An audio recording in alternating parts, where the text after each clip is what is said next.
अस्सलाम वालेकुम। नमस्ते, सत श्री अकाल। उम्मीद करता हूँ फिट होंगे, बेहतरीन होंगे, अपनी लाइफ अच्छे से एंजॉय करोगे। हम तीनों की तरह आज एक और वीडियो और उसका टाइटल वीडियो का टाइटल जी स्वामी विवेकानंद एट शिकागो 1893। आज ये दोनों की वीडियो है, ओरिजिनल वीडियो का लिंक डिस्क्रिप्शन में जो का। मेरा नाम है राणा मोहम्मद अली, मेरे साथ है Mohammad Sameer Khokhar, Malik Shaklani Pal. So guys let's start. दोस्तों ये बात है 11 सितंबर 1893 यानी 1893 की, जहां अमेरिका के शिकागो में एक आवाज गूंज रही थी और दुनिया उस आवाज को सिर्फ सुन रही थी। आवाज ने कहा कि मैं ये नहीं चाहता कि सभी लोग हिंदू बन जाएं और न ही मैं ये चाहता हूं कि हिंदू लोग कोई और धर्म अपना लें। हमें अलग अलग राहों का सम्मान करना चाहिए क्योंकि ये सब एक ही लक्ष्य की ओर जाती है। पूरा हॉल तालियों की गड़गड़ाहट से गूंज उठा। वहां किसी को यकीन ही नहीं हो रहा था कि ऐसा भी कोई विचार दुनिया में हो सकता है जो एक साथ चलने का इतना आसान रास्ता दिखाए, जहां खुद को सर्वश्रेष्ठ या सबसे अच्छा साबित करने की रेस ना हो बल्कि ह्यूमैनिटी को अपलिफ्ट करने का पर्पस हो। इस इवेंट को दुनिया आज विश्व धर्म संसद के नाम से जानती है और उस आवाज को आज दुनिया स्वामी विवेकानंद के नाम से पहचानती है। इससे पहले विश्व में भारतीय संस्कृति को एक हेय दृष्टि से देखा जाता था। इसे प्राचीन और पिछड़े समाज के रूप में माना जाता था। लेकिन इस इवेंट के बाद से दुनिया की सोच में एक बड़ा बदलाव आया है। जब दुनिया इंडस्ट्रियल रेवोल्यूशन की तरफ बढ़ रही थी तब स्वामी विवेकानंद ने सस्टेनेबल डेवलपमेंट पर जोर दिया। आज इतने सालों बाद दुनिया इसी के गुण गा रही है। ग्लोबल वार्मिंग और सस्टेनेबल डेवलपमेंट पर बात हो रही है। ये तब है जब उनके पास पोल्यूशन जैसी मजबूरी है। भारत किसी मजबूरी में तब नहीं था बल्कि ये हमारे जीवन जीने का ही तरीका था। आज उसी तरीके को लोग सस्टेनेबल डेवलपमेंट बोल रहे हैं। बस यही है भारत, जो दुनिया की सोच से आगे था, जिसके निशान आज भी हमारे यहाँ दिखते हैं। मुगलों का आतंक शुरू हुआ तो मेवाड़ में कोई महाराणा प्रताप, तो महाराष्ट्र में कोई छत्रपति शिवाजी महाराज खड़े हो जाते हैं। देश का बंटवारा हुआ तो गुजरात से कोई सरदार पटेल एक भारत बनाने के लिए खड़े हो जाते हैं। देश पर हमले की कोशिश हुई तो सैम मानेकशॉ जैसा लीडर खड़ा हो जाता है। आज जब कोविड आया तो आयुर्वेद सबके हेल्थ बेनिफिट के लिए खड़ा था। राज करने की हमारी सोच भी राम राज्य से प्रेरणा लेती है दोस्तों, जिन्होंने अपने पिता की आज्ञा पूरी करने के लिए 14 साल वन में बिताया और रावण जैसे राक्षस को मारकर मर्यादा की नई कहानी लिखी। ये सब हमारे उस डीप कल्चर का हिस्सा है जिसने हमें आज तक बचाए रखा है, जो इस देश की मिट्टी में इसकी जड़ों को मजबूत किए हुए है। इसीलिए ये जरूरी है कि उस कल्चर को हम बचाएं। उसे पढ़ाने और उसे सही अर्थों में समझाने वालों की भी जरूरत है और उनके सम्मान की भी जरूरत है। देश के पूर्व प्रधानमंत्री श्रद्धेय अटल बिहारी वाजपेयी जी की कविता है कि दुनिया का इतिहास पूछता रोम कहाँ, यूनान कहाँ, घर घर में शुभ अग्नि जलाता वो उन्नत ईरान कहाँ, दीप बुझे पश्चिमी गगन के, व्याप्त हुआ बर्बर अंधियारा, किंतु चीर कर तम की छाती चमका हिंदुस्तान हमारा। दुनिया का इतिहास पूछता रोम कहाँ, यूनान कहाँ है। दुनिया का इतिहास पूछता रोम कहाँ, यूनान कहाँ है। घर घर में शुभ अग्नि जलाता वह उन्नत ईरान कहाँ है। दीप बुझे पश्चिमी गगन के, व्याप्त हुआ बर्बर अंधियारा, किंतु चीर कर तम की छाती चमका हिंदुस्तान हमारा। दोस्तों इस कविता पर पूरे संसद में तालियां बजी थी। क्या पक्ष क्या विपक्ष। आज ये सोचने में थोड़ा अजीब लगेगा लेकिन यही भारत के अस्तित्व को दर्शाती कविता थी, जहां हमें सालों तक अपने ऊपर आक्रमणकारियों के हमले हमने सहे और लगातार उनसे लड़ते रहे, खुद को बचाए रखा, जबकि ये सारे देश उन आक्रमणकारियों के सामने हार गए क्योंकि हमारे कल्चर की जड़ें मजबूत थी। इतिहास से लेकर वर्तमान तक भारत का कल्चर ही उसकी सबसे बड़ी शक्ति है। उस शक्ति को पहचानने वालों को पहचानना सबसे ज्यादा जरूरी है। यही वजह है कि आज एक बहुत बड़ा कदम उठाया जा रहा है। अडानी ग्लोबल इंडोलॉजी कॉन्क्लेव के नाम से एक ऐसा मंच इन लोगों को दिया जा रहा है जहां भारत की उसी कल्चर को जानने वाले लोगों को नई पहचान दी जाएगी। साथ ही अडानी ग्रुप एक इंडोलॉजी स्कॉलरशिप भी दे रही है उन लोगों के लिए जो भारत के आर्ट, रिसर्च, लैंग्वेज, कल्चर और सिविलाइजेशन को समझना, पढ़ना और दुनिया तक ले जाना चाहते हैं, ताकि किसी टैलेंट के लिए रिसोर्स की कमी न रह जाए। इसका एक और एग्जाम्पल देता हूं दोस्तों। अथर्ववेद में कहा गया है, माता भूमि पुत्रो हम पृथ्व्या, यानी पृथ्वी मेरी माता है और मैं उसका पुत्र हूं। यह विचार आज के सस्टेनेबल डेवलपमेंट से कहीं पहले हमारी संस्कृति में रचा बसा था। पंचतंत्र और हितोपदेश की कहानियों के माध्यम से बच्चों को यह सिखाया जाता था कि हर जीव, पेड़ और नदी में प्राण है। इसीलिए उनके प्रति आदर भाव रखना धर्म था, न कि किसी तरह की कोई मजबूरी। यही कारण है कि हमारा कल्चर दुनिया में इतना पुराना है। किसी भी देश के कल्चर से जुड़ने के दोस्तों 3 रास्ते होते हैं, उस देश का लिटरेचर, उस देश का म्यूजिक और उस देश का आर्ट। लिटरेचर की अगर बात करें तो दुनिया के 2 सबसे बड़े लिटरेचर रामायण और महाभारत हमारी ही धरती से उपजे। महाभारत में युधिष्ठिर और यक्ष संवाद का प्रसंग भारत के इस विचार को सुंदरता से बयां करता है। जब यक्ष पूछते हैं युधिष्ठिर से कि धर्म क्या है, तब युधिष्ठिर उत्तर देते हैं, श्रुति विविधा स्मृति भिन्ना नैको मुनिर्यस्य वचः प्रमाणम धर्मस्य तत्वम निहितम गुहायाम। महाजन येन गतः सपंथा। अर्थात धर्म का सार किसी एक मत में नहीं बल्कि सही आचरण और लोक कल्याण यानी पीपल्स अपलिफ्टमेंट में छिपा हुआ है। आज की दुनिया भर की जो डेमोक्रेसी है बस इसी एक बेस पर खड़ी है। दुनिया में आज देख लीजिए क्या हो रहा है। नेपाल से लेकर बांग्लादेश और पाकिस्तान से लेकर यूरोप के देशों तक में डेमोक्रेसी पर बड़ी चर्चाएं होती हैं, जबकि हमने सदियों पहले राजतंत्र यानी मोनोपोली में भी लोकतंत्र यानी डेमोक्रेसी ढूंढ ली थी। इसका सबसे बड़ा एग्जाम्पल है महाराणा प्रताप। बात है 1573 की, जब उनकी जगह उनके पिता महाराणा उदय सिंह द्वितीय ने शुरुआत में उनके छोटे भाई जगमाल को मेवाड़ का राजा बनाने की कोशिश की थी। अब समस्या ये थी कि मेवाड़ का राजा जो भी बनता है वो अपने पिता के अंतिम संस्कार में नहीं जाता था। महाराणा प्रताप को मेवाड़ की जनता इतना प्रेम करती थी कि उन्होंने उनको राजा बनाया। दरअसल उदय सिंह द्वितीय के अंतिम संस्कार में मेवाड़ की जनता ने महाराणा प्रताप को राजा बनाया और जनता के दबाव में उदय सिंह के कहने के बावजूद जनता ने उन्हीं को अपना राजस्वी राणा माना और 1573 में उनका विधिवत राज तिलक किया गया। ये एक बड़ा एग्जाम्पल है कि राजतंत्र में कैसे लोकतंत्र स्थापित हुआ। यही हमारा कल्चर है। भारतीय इंडोलॉजी यानी भारत की विद्या वो अध्ययन क्षेत्र है जो भारतीय सभ्यता, संस्कृति, आइडियोलॉजी, भाषा, धर्म, कला और साहित्य के डिफरेंट आयामों को समझने का प्रयास करता है। ये केवल एक एकेडमिक सब्जेक्ट नहीं है बल्कि खुद को पहचानने की यात्रा है जो हमें बताती है कि भारत केवल एक ज्योग्राफिकल बाउंड्री नहीं बल्कि एक जीवंत विचारधारा है। भारत की संस्कृति इतनी विशाल और गहरी है कि इसे किसी एक युग, भाषा या धर्म से नहीं बांधा जा सकता। यहाँ वेदों से लेकर उपनिषदों तक ज्ञान की परंपरा रही। बौद्ध और जैन धर्म ने करुणा और अहिंसा का मार्ग दिखाया। गीता ने कर्म योग का दर्शन प्रस्तुत किया। ये वो देश है जिसने नालंदा और तक्षशिला जैसे विश्वविद्यालयों से पूरी दुनिया को शिक्षा का प्रकाश दिया और जहां साइंस, मैथमेटिक्स, एस्ट्रोलॉजी और मेडिसिन फील्ड में एक अद्भुत योगदान दिया। विदेशी शक्तियों ने भारत पर कई बार आक्रमण किए लेकिन हमारी संस्कृति को कभी वो हरा नहीं पाए।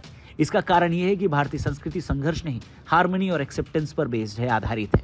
यहाँ की परंपरा किसी बाहरी विचार को नकारती नहीं है बल्कि उसे आत्मसात कर नया रूप प्रदान करती है। इसीलिए हजारों वर्षों बाद भी भारत की मूल आत्मा सत्य, धर्म, करुणा और म्यूचुअल एग्जिस्टेंस पर टिकी हुई है। सब मिलाकर दोस्तों, भारतीय संस्कृति ने कभी विजय या वर्चस्व नहीं बल्कि विश्व के कल्याण की बात की है, कामना की है।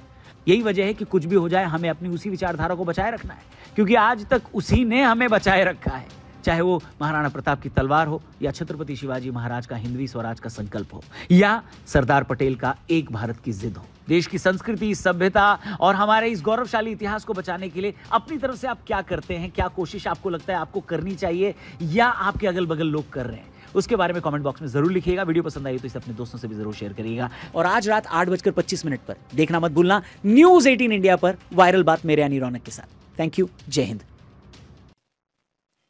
जी, हिंदुस्तान की अगर कल्चर की बात करें तो कल्चर तो वाकई हिंदुस्तान का रिच है और इस बात में तो कोई शक नहीं है। हिंदुस्तान के जितने भी बड़े बड़े गुरु और बड़े बड़े लोग जो गुजरे हैं उनकी कोशिश इस तरह से थी कि पूरी दुनिया को उन्होंने इकट्ठा ही रखने की कोशिश की है।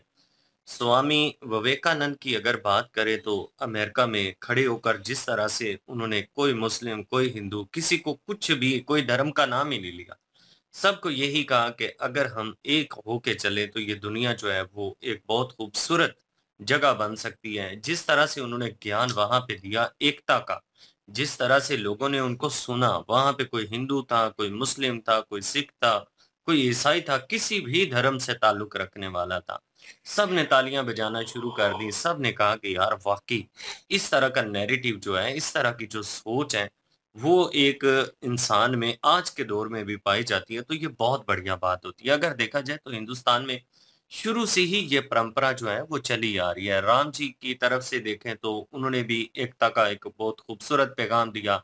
धर्म और अधर्म में जितनी भी चीजें आती हैं वो सारी संसार के हवाले से उन्होंने बताई हैं कि एक संसारी जो जिंदगी है, संस्कारी जो जिंदगी है वो किस तरह से गुजारनी चाहिए, अपने परिवार के साथ किस तरह से रहना चाहिए, राज्य धर्म क्या है, राज धर्म के लिए किस हद तक जा सकता है बंदा, और अधर्मी जो है उनको दंडित करना कितना जरूरी है। और उसके बाद पत्नी धर्म का, माता पिता धर्म का, भाइयों के धर्म का, ये सब चीजें जो है ना वो आपको इस कल्चर में मिल जाएंगी रामायण में। तो ये तो शुरू से परंपरा जो है वो चलती आ रही है। श्री कृष्ण जी की अगर बात करें, उन्होंने भी हमेशा अमन की बात की, उन्होंने भी एकता की बात की, लेकिन जब अधर्मी जो है वो हद से ज्यादा आगे गुजर चुके थे तो फिर उन अधर्मियों को दंडित करना जरूरी हो चुका था। तो फिर वहां पे उन्होंने जो दुर्योधन लोग थे उनको दंडित भी किया है, लेकिन प्रयास उन्होंने एकता का किया है और अमन और शांति का किया है। समझ लीजिए कि हिंदुस्तान जो है वो हमेशा अमन और शांति की तरफ ही प्रेफर करता है। लेकिन अगर मजबूरी बन जाए तो फिर ज़ाहिर सी बात है युद्ध की तरफ भी जाना पड़ जाता है। तो यहाँ पे ये जितनी भी कल्चर की बात की गई है, वाक़ई जब-जब हिंदुस्तान के ऊपर संकट आया है, दुनिया के ऊपर कोई मुश्किल आई है, तो उसमें हिंदुस्तान का अहम योगदान जो है, वो हमेशा से रहा है। आज दुनिया ये कह रही है जी कि जिस तरह से माहौल जो है वो ख़राब होता जा रहा है, माहौल में आलूदगी होती जा रही है और किसी भी कंट्री को लेकर जो है वो इस तरह के हालात पैदा ही ना हो कि जंग वाली स्थिति बने, ताकि दुनिया का जो माहौल एक है जिस तरह से वो खराब ना हो जाए और उसमें इंसानियत जो है वो मुसीबत में ना पड़ जाए। तो हिंदुस्तान जो है वो तो हमेशा से यही बातें करता है। तो कल्चर भी रिच है और इतिहास की अगर बात करें अटल बिहारी वाजपेयी जो हैं, उन्होंने जिस तरह से अपनी कविता में हिंदुस्तान की प्रशंसा की और कहा कि जितने भी कंट्री हैं उन सब में से हिंदुस्तान एक अलग सितारे की तरह चमक कर उभरा है और वाक़ई ये बात तो सही है। आप देख लें कि दुनिया में आज इंडियन जितने भी लोग हैं वो जितनी भी पोस्टों पे हैं, इंडिया की एक मिसाल दी जाती है, इंडियन टेक्नोलॉजी की मिसाल दी जाती है, इंडियन एजुकेशन की मिसाल दी जाती है। फ़ॉरेन कंट्रियों में बड़ी-बड़ी कंपनियों में बड़ी-बड़ी पोस्टों पर इंडिया के अगर लोग मौजूद हैं, तो वो अपने देश का नाम रोशन कर रहे हैं। बिल्कुल, ये हिस्टोरिकल वे में उस चीज़ को थोड़ा दर्शाया गया लोगों को इन्फॉर्मेशन देने के लिए कि भाई उन्होंने अपनी ज़िंदगी में क्या कर्तव्य किया, क्या अच्छाई की और किस तरह अपनी कंट्री कोई मज़हब के लिए कर रहा था, वो अपनी कंट्री के लिए कर रहा था। तो लोगों का योगदान था एक किस्म का। उन्होंने अपना एक जो है करैक्टर जो है निभाया है इस चीज़ में और नाउ ऑन जो आने वाली नस्ल है, उनको ये मेरे ख़्याल में वीडियो देखनी चाहिए इंडियन लोगों को। कि अपने इतिहास को जानें कि उन्होंने किस तरह लाए-अमल जो है एक किस्म का अपनाया और चीज़ों को सुधार पैदा करने के लिए भले वो कल्चर वे में हो, भले वही वो अपने देश को आगे ले जाने में हो हर लेवल के ऊपर, मैं कहूँ कि हर लेवल के ऊपर और बहुत सारे पुराने नाम जो हैं बीच में हिस्टोरिकल नाम जो हैं, लेजेंडरी जो नाम है, वो सामने जो आए हैं और ये कविताएँ जो हैं लिखी जाती हैं, ये शान में लिखी जाती हैं, एक किस्म का एज़ाज़ी जो वर्ड है वो लगाए जाते हैं ये लेकिन लगते तब हैं भाई आपने पीछे स्ट्रगल की होती है आपके लोगों ने। हर एक कैटेगरी में उन्होंने एक-एक बंदे को जो है वो दर्शाया है और ये आने वाली नस्ल के लिए एक प्रेरणा दी है कि भाई आपके इर्द-गिर्द उन्होंने एट द एंड जो सवाल पूछा है वो इसीलिए था कि आपके इर्द-गिर्द कुछ ऐसे लोग होंगे जो नाउ ऑन कोशिश कर रहे हैं।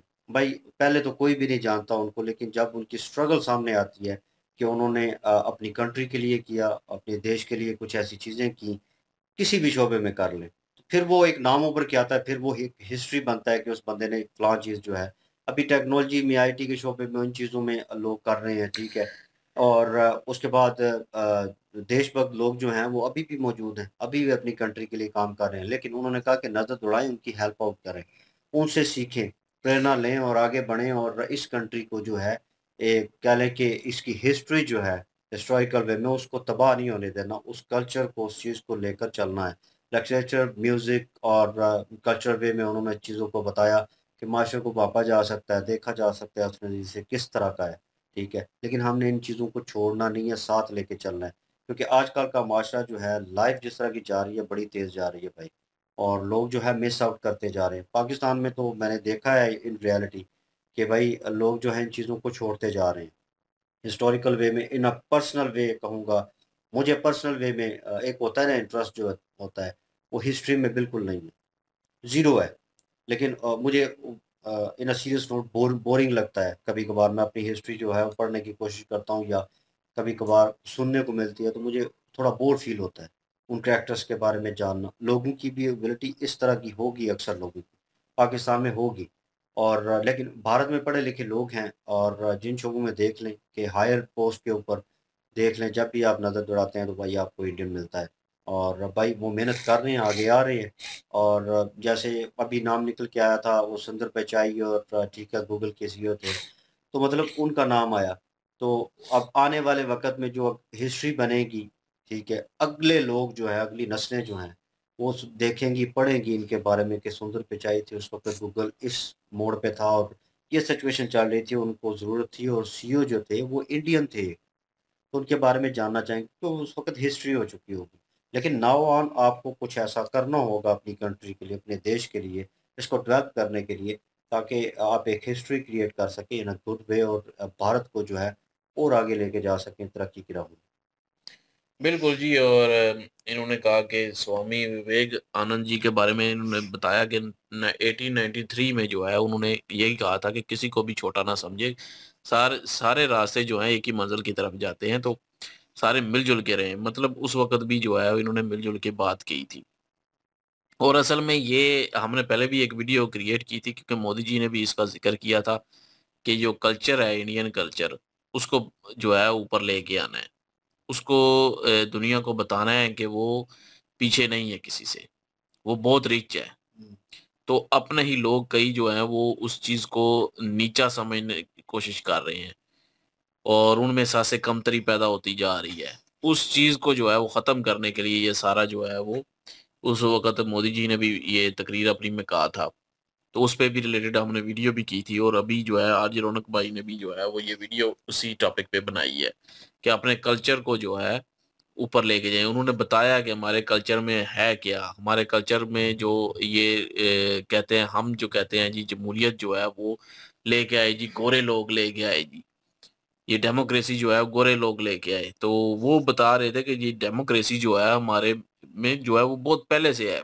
1500 की बात कर रहे थे उस वक़्त, जब मेरे ख़्याल में वो कौन से राजा थे जिनकी बात कर रहे थे कि उनको जो है अवाम ने इंसिस्ट किया, अवाम लेके आई कि आप राजा बने।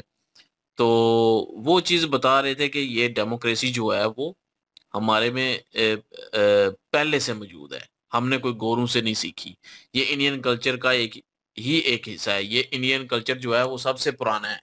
यही असल में वो बताने की कोशिश कर रहे हैं, और इस पे जो है वो कायम रहें, और ये ना समझे कि वो जो है कल्चर सही है या वो कल्चर सही है। इंडियन कल्चर जो है वो सबसे पुराना भी है, और इसने सारी चीज़ें इसी ने ही दी हैं, पहले ही जो है बताया सबको। और अमेरिका जिसकी डेमोक्रेसी जो है जिस पे फ़ख्र करते हैं कि जी अमेरिका, तो वो शिकागो में जो है स्वामी विवेकानंद जो है उनका ज़िक्र किया कि उन्होंने जोड़ा था उस वक़्त। तो हाल में तालियाँ बाजी गई थी उनके नाम की। तो ये चीज़ें का ज़िक्र उन्होंने किया कि अपनी डेमोक्रेसी को जो है वो छोटा ना समझे, अपनी जो कल्चर को जो है वो प्रमोट उन्होंने आरजे रौनक भाई ने भी जो है वो करने की कोशिश की है, और बहुत सी मिसालें भी इन्होंने बीच में दी हैं। और अच्छा लगा जी वीडियो देख के, एंजॉय किया। बिल्कुल जी, आप क्या ओपिनियन रखते हैं कमेंट सेक्शन ओपन आपके लिए। इनकी ओरिजिनल वीडियो की लिंक भी डिस्क्रिप्शन में मौजूद होगी, प्लीज़ इनके थ्रू हमें भी सपोर्ट कर दीजिएगा। इंशाल्लाह मिलते हैं नेक्स्ट वीडियो में। अपना ख्याल रखिएगा, दुआ में याद रखिएगा। तब तक के लिए अल्लाह अल्लाह हाफिज़, हाफिज़, पीस। पीस।